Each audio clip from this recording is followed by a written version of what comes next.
Mas é muito importante a gente lembrar as questões das crenças. Ellen, o que você pode me falar, assim, com relação à experiência de sala de aula e como que as crenças que o aluno traz de fora da sala de aula pode um pouco atrapalhar esse processo de aprendizagem, que é o caso que a gente está abordando aqui, que tem uma teórica muito famosa nessa área, que chama Ana Maria Barcelos, né? Barcelos, ela aborda durante muitos dos trabalhos dela. E que é em que ela se baseou também, né? Já falava como que as crenças interferem negativamente no processo de aprendizagem, não só as do professor, mas também as do aluno. Você viveu alguma experiência dessa? Me fala um pouquinho aí. Sim. Como você lidou com isso? Mais de uma vez, assim, eu tenho a minha experiência como aluna, em que eu era uma criança extremamente autocrítica. Assim, eu queria perfeição ou nada. Então, no começo, não no curso de inglês, isso foi em outras matérias, mas quando começaram a aparecer as coisas mais difíceis em matemática e essas coisas, eu comecei a acreditar que se eu estava errando é porque eu não ia acertar, nunca. Né? Eu não ia acertar nunca.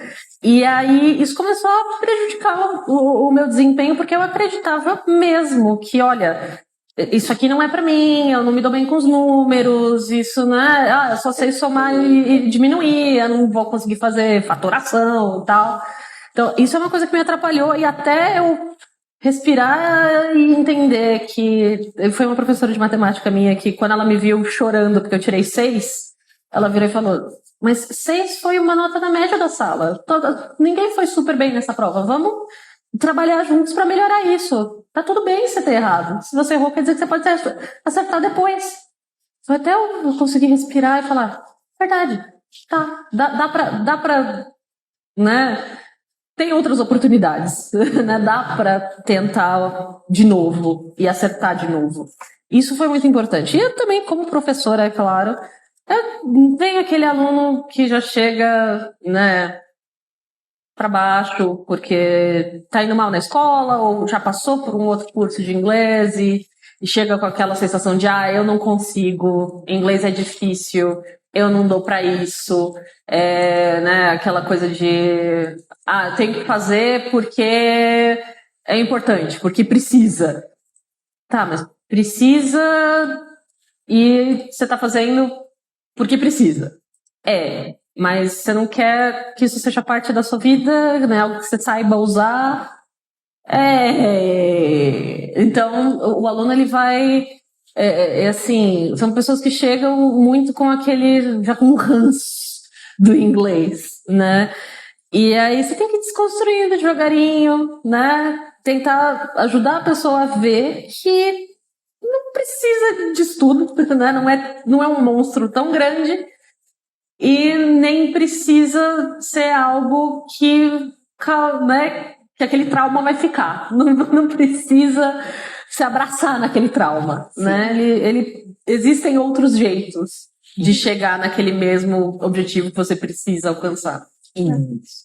Então, eu quero que vocês vão percebendo que o aprender da língua tem um conjugar de fatores, né? Então, o professor, a questão do acolhimento, o próprio aluno em relação ao como que ele vê o processo de aprendizagem, que isso vai interferir negativamente, o método, né? E essas relações é que vão criando um outro histórico às vezes, né?